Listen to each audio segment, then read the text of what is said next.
Hello students, welcome to my class, and today I start our moral science class, and today we're going to start a new chapter number 6, Little Shirley, page number 45 and 46, and please note down on your diary that today's moral science lesson is chapter 6, page number 45 and 46.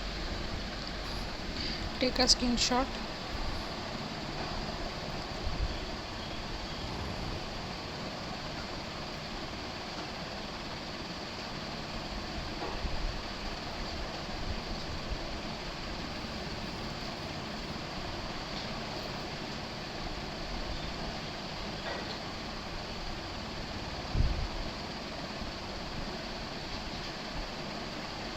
So let's start, students.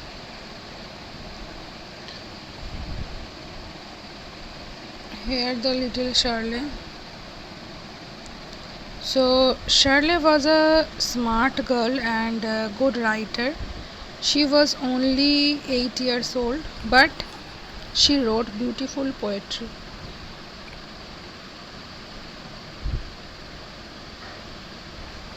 Her parents were very proud of their little girl.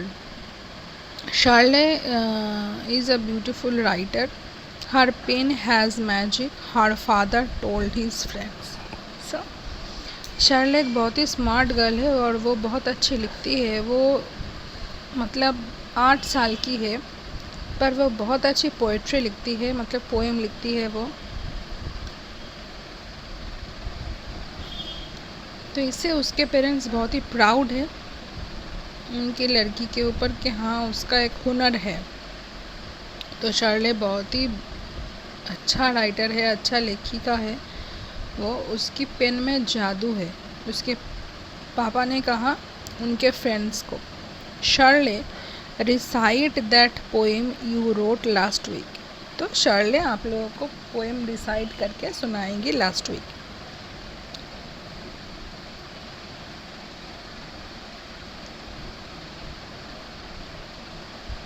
It is beautiful said her mother. ये बहुत ही अच्छा है, उसके माँ ने कहा. No mother please, I can't, let me go to my room. नहीं मम्मी, नहीं माँ, मैं ये नहीं कर सकता, बोल के वो अपने रूम में चली गई. Shirley said hiding behind her mother. वो बहुत ही शाई टाइप की थी और वो अपने मदर के पीछे छुप रही थी. Come on Shirley, tell us your poem.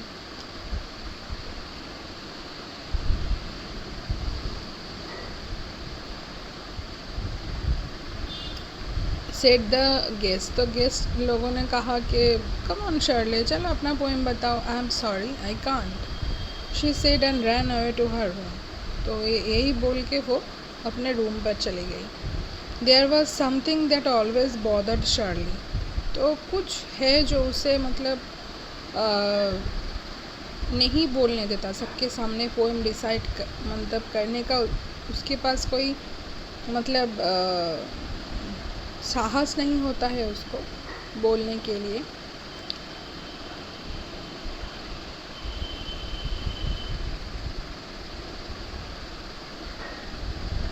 She was a kind girl and all the kids in her class were fond of her. तो वो बहुत ही दयालु लड़की थी और उसे क्लास में सभी बहुत उसे पसंद करते थे. But शर्ले never talk much. तो वो ज़्यादा बात नहीं करती थी.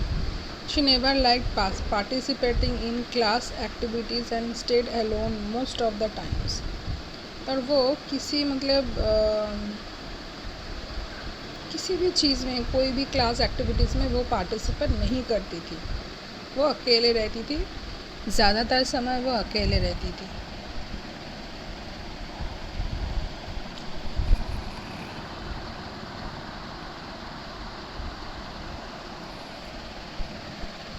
Her teacher tried to get Shirley to read her poetry on stage at the school assembly, but Shirley always made an excuse. एक दिन उसके टीचर बार बार कोशिश करती है कि वो अपना पोइट्री स्टेज में सुनाए.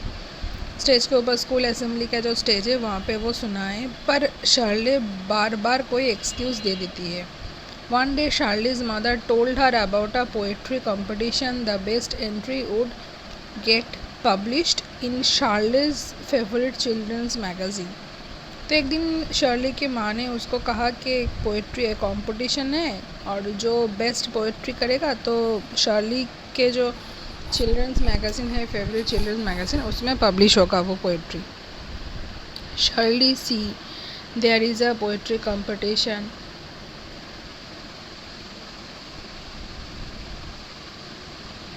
I think you should send your poem. Mother called out her. तो मदर ने बोला कि शर्ली देखो एक पोइट्री कंपटीशन है, मुझे लगता है कि हाँ तुम्हें अपना पोएम भेजना चाहिए. Come on now, right a beautiful poem and send it. एक अच्छी से एक पोएम लिखो और भेज दो. You love writing and you might just win. तो तुम लिखना पसंद करते हो तो मुझे लगता है कि तुम ही जीतोगे. Said Shirley's father smilingly. Shirley के पापा ने वही कहा.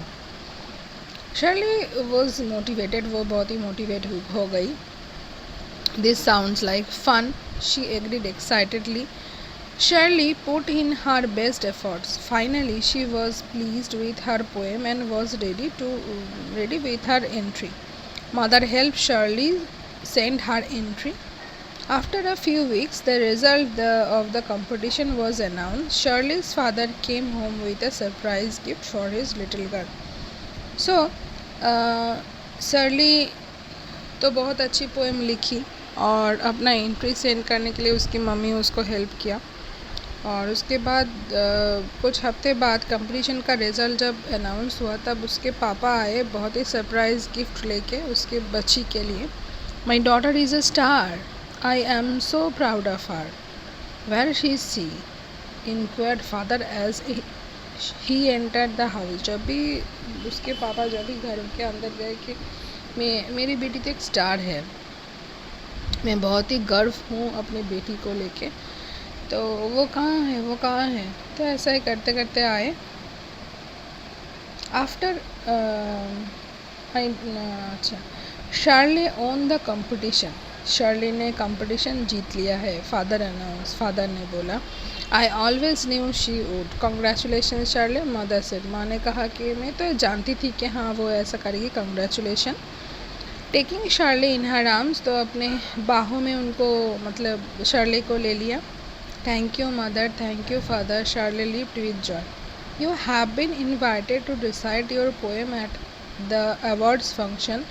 There will be winners from all age groups and everybody will recite their poem on stage, father told her.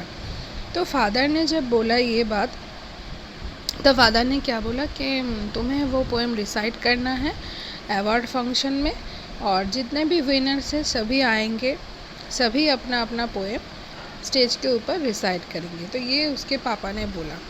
तो अभी उसके बाद क्या होगा ये हमें नेक्स्ट डे पता चलेगा. नेक्स्ट डे हम इस स्टोरी को आगे बढ़ाएंगे.